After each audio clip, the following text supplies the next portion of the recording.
नमस्कार दोस्तों, आज हम कॉम्पिटिटिव एग्जाम्स के लिए नंबर सिस्टम चैप्टर से शुरुआत करेंगे, जो कि अर्थमेटिक का एक पार्ट है, अंकगणित का एक पार्ट है। तो आइए शुरू करते हैं।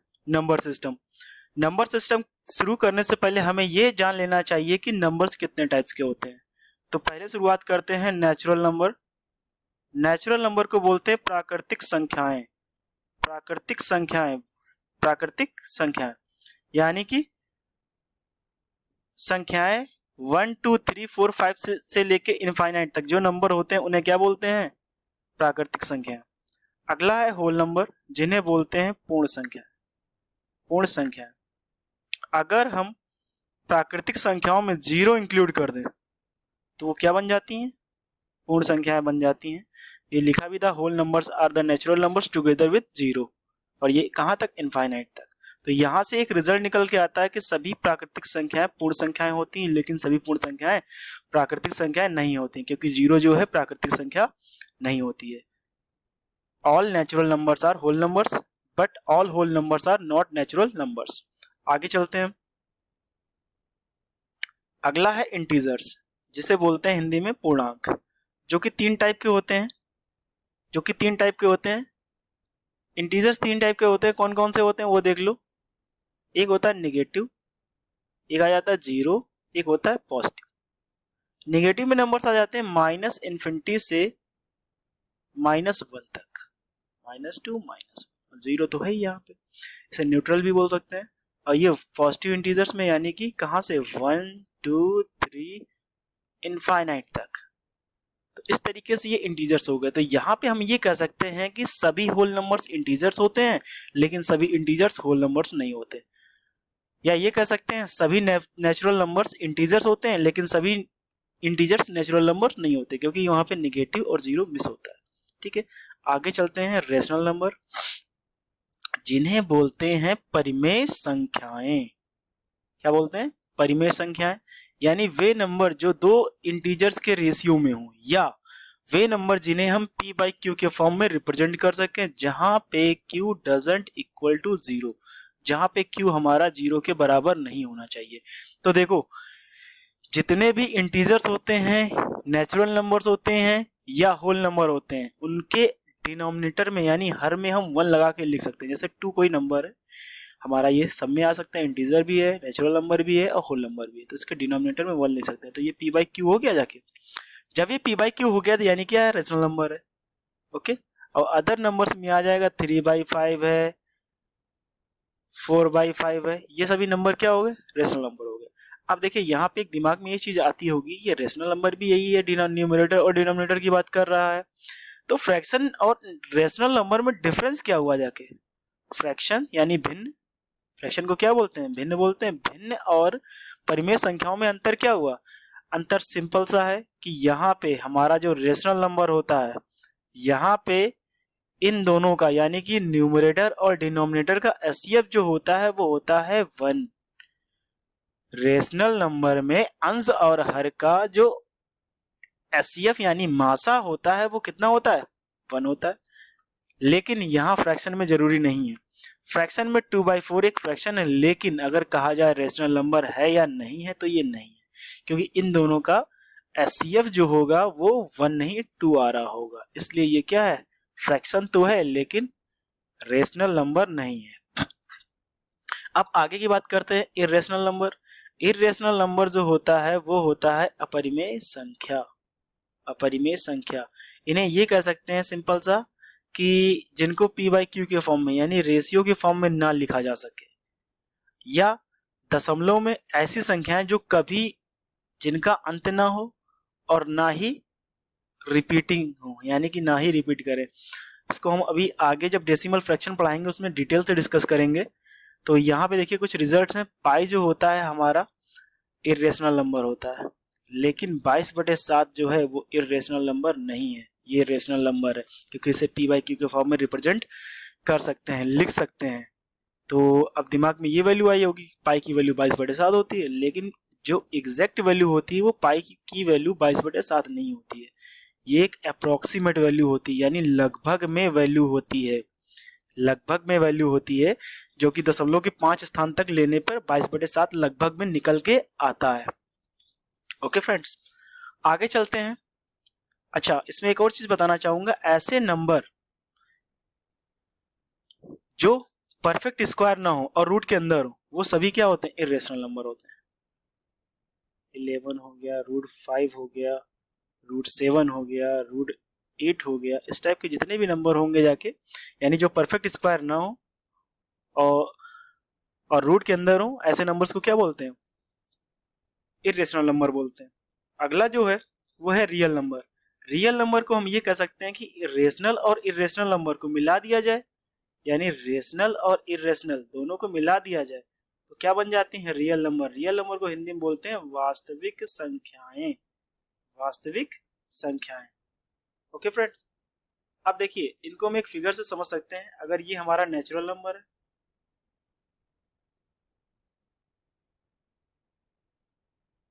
तो सभी नेचुरल नंबर होल नंबर होते हैं, इसको होल नंबर लिख सकते हैं। यहाँ 0 लगा दें, यानी 0 को मिला देने पर ये नेचुरल नंबर क्या बन जाते हैं, होल नंबर बन जाते हैं। और होल नंबर में अगर नेगेटिव इंटीजर्स ऐड कर दिए जाए, नेगेटिव इंटीजर्स ऐड कर दिए जाए तो ये सभी क्या बन जाते हैं, इंटीजर्स बन जाते हैं। क्या बन जाते हैं, इंटीजर्स बन जाते हैं।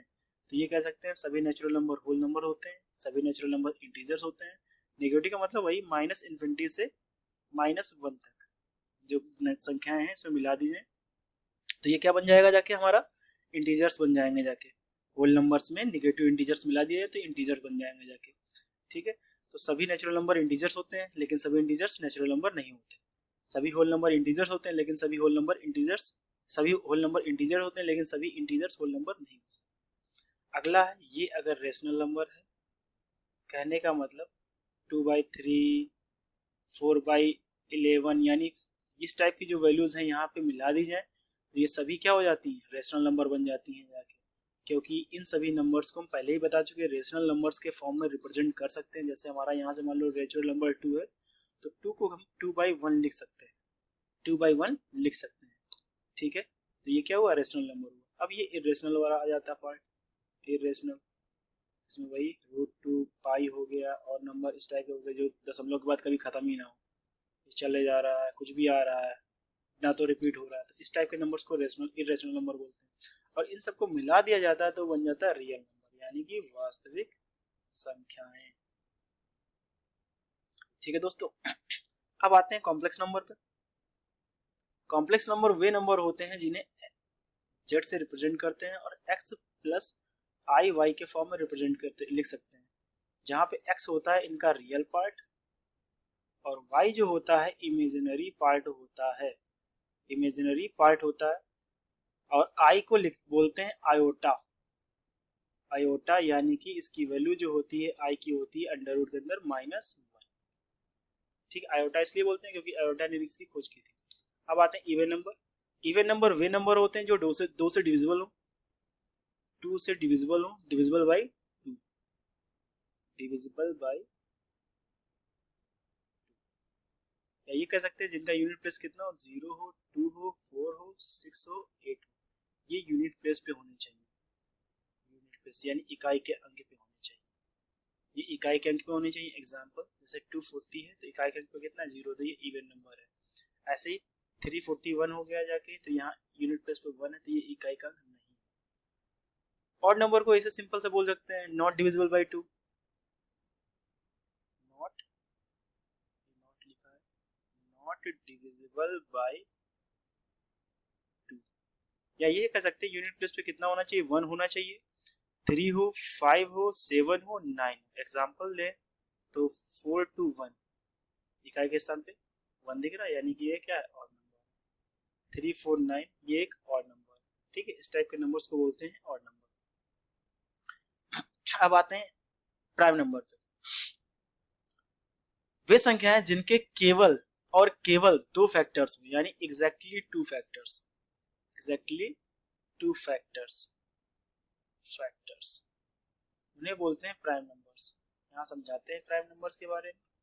जैसे 2 है 1,2, 3 है 1,3, 5 है 1,5, ये नंबर्स क्या है, इनके केवल दो ही फैक्टर्स दिख रहे हैं, ऐसी संख्याओं को बोलते हैं हम लोग प्राइम नंबर्स।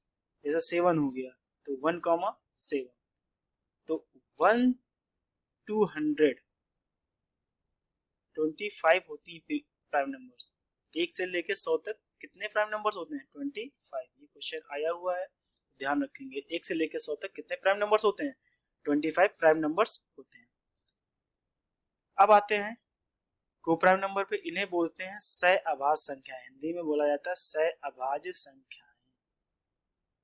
भाज्य संख्याएं यानी वे संख्याएं, दो संख्याएं जिनका एचसीएफ कितना हो? 1 हो। जैसे दो संख्याएं पी और क्यू, कोई भी दो संख्या हो सकती हैं, अगर इनका एचसीएफ 1 है तो ये कैसी संख्या होंगी? जाके को प्राइम नंबर होंगी। एग्जाम्पल में 2,11 कर सकते हैं। यहाँ ये जरूरी नहीं है कि दोनों नंबर प्राइम नंबर होने चाहिए। 4 लिख सकते हैं, 25, दोनों का एचसीएफ देखिए कितना हो रहा है? 1। तो इस टाइप के नंबर्स को क्या बोलते हैं? को प्राइम नंबर्स बोलते हैं जाके। ठीक है, अब आते हैं ट्विन प्राइम, जुड़वा आभाज्य संख्याएं। यहाँ पे दोनों नंबर कितने दोनों होने चाहिए? Both numbers are prime, both numbers are prime. Twin prime की बात कर रहे हैं, प्राइम होने चाहिए। लेकिन एक चीज और है, सबसे इंपॉर्टेंट जो कंडीशन है वो डिफरेंस इसका होना चाहिए 2। डिफरेंस कितना होना चाहिए? 2। तो ऐसे नंबर्स को बोलते हैं ट्विन प्राइम नंबर। एग्जांपल में हम लिख सकते हैं 3,5, इनका डिफरेंस कितना है? 2 है। 5,7, 2 डिफरेंस है। 11,13, 2 डिफरेंस है। तो ऐसे नंबर्स को बोलते हैं ट्विन प्राइम नंबर्स। तो 1 से लेकर 100 तक ये ट्विन प्राइम जो होते हैं, 1 से लेकर 100 तक 1 to 100 8 पेयर्स होते हैं। कितने पेयर्स होते हैं? 8 पेयर्स होते हैं। वो निकाल के देख लेना, या अभी बाद में मैं बता दूंगा। देखो, रिलेटिवली प्राइम नंबर वो होते हैं कोई भी दो पेयर हो, यानी कोई भी दो नंबर हो जो प्राइम नंबर हो। जैसे 2, 3 है, ये रिलेटिवली प्राइम है। 11 और 31 है, ये रिलेटिवली प्राइम है। यानी दो अगर प्राइम नंबर है तो वो रिलेटिवली प्राइम होते हैं। तो अब देखिए, अगर ये अंदर वाला हमारा ट्विन प्राइम है तो ट्विन प्राइम तो रिलेटिवली प्राइम होएगा ही होएगा, रिलेटिवली प्राइम, क्योंकि यहाँ पे सभी संख्याएं आ सकती हैं जिनका डिफरेंस भी 2 ना हो, यानी सभी प्राइम नंबर के पेयर जिनका डिफरेंस 2 ना हो। तो देखिए, सभी ट्विन प्राइम रिलेटिवली प्राइम होते हैं, लेकिन सभी रिलेटिवली प्राइम ट्विन प्राइम नहीं होते। अच्छा, लास्ट वाले को हम ये कह सकते हैं जाके, ये इसको को प्राइम यानी सहअभाज्य संख्या। तो ये इस प्रकार की सभी संख्याएं कितनी होती, क्या कहलाती हैं? को प्राइम नंबर्स कहलाती हैं। या ये कह सकते हैं सभी को प्राइम नंबर रिलेटिवली प्राइम नहीं हो सकते, या सभी को प्राइम नंबर ट्विन प्राइम नहीं हो सकते, लेकिन सभी ट्विन प्राइम नंबर को प्राइम होंगे जाके, रिलेटिवली प्राइम वाले भी को प्राइम होंगे जाके। अगला आते हैं कंपोजिट प्राइम या composite number. Composite number more than 2 factors, यानी वे नंबर जिनमें 2 से ज्यादा फैक्टर्स हो। मोर देन 2 फैक्टर्स, 2 फैक्टर्स जैसे हो गया एग्जांपल 4 का कितना लिख सकते हैं? 1,2, 4, 2 से ज्यादा फैक्टर हो रहा है। और हो गया जाके 6 को क्या लिख सकते हैं? 1,2, 3, 6, इसमें 4 फैक्टर हो गए जाके। ये क्या हो गया जाके? Composite number. 10 हो सकता है हमारा 1, 2, 5, 10। अब हम अपनी सिंपल भाषा में क्या पढ़ते थे कि वे नंबर जो अलग अलग नंबर से डिवाइड हो जाएं, जबकि प्राइम नंबर्स को क्या पढ़ते थे? वे नंबर जो खुद से डिविजिबल हो।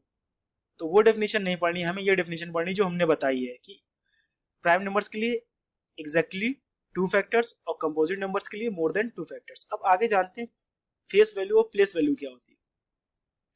फेस वैल्यू जैसे कोई नंबर लिखा है 2, 4, 5, 6, तो यहाँ पे 4 की फेस वैल्यू लिख ली है। तो फेस वैल्यू वो खुद में होती है, इटसेल्फ, ये खुद वैल्यू होती है, यानी 4 की जो फेस वैल्यू होगी वो कितनी होगी? 4। लेकिन यहाँ पे अगर प्लेस वैल्यू की बात की जाए तो हमें ये पता करना है कि ये कौन से प्लेस पे है, कौन से प्लेस पे है, ये हमें पता करना पड़ेगा ये कौन से प्लेस पे है। ठीक है, तो यहाँ देखिए इसका प्लेस वैल्यू कितनी हो जाएगी जाके, इसकी प्लेस वैल्यू हो जाएगी 400।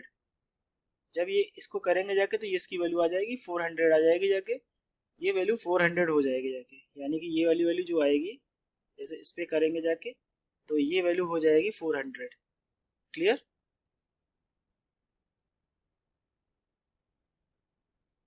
ये वैल्यू 400 हो जाएगी जाके। अब यहाँ की बात करते हैं, अगर हम इसकी बात कर ले रहे हैं जाके तो इस वाले की बात करने में क्या होगा जाके, जैसे इसकी बात कर रहे हैं तो ये प्लेस वैल्यू हो गई 400। तो यहाँ से हमें सब कुछ समझ में आ चुका है कि क्या है प्लेस वैल्यू और फेस वैल्यू। तो अगर 2 की फेस वैल्यू होती तो 2 ही होती जाके, लेकिन प्लेस वैल्यू की बात कर रहे हैं 1, 10, 100, 1000, यानी कि 2000 हो जाती है, यानी 2000 हो जाती जाके। तो 2 की वैल्यू 2000 हो जाती जाके। ठीक है, बाय। आज का लेक्चर यही समाप्त।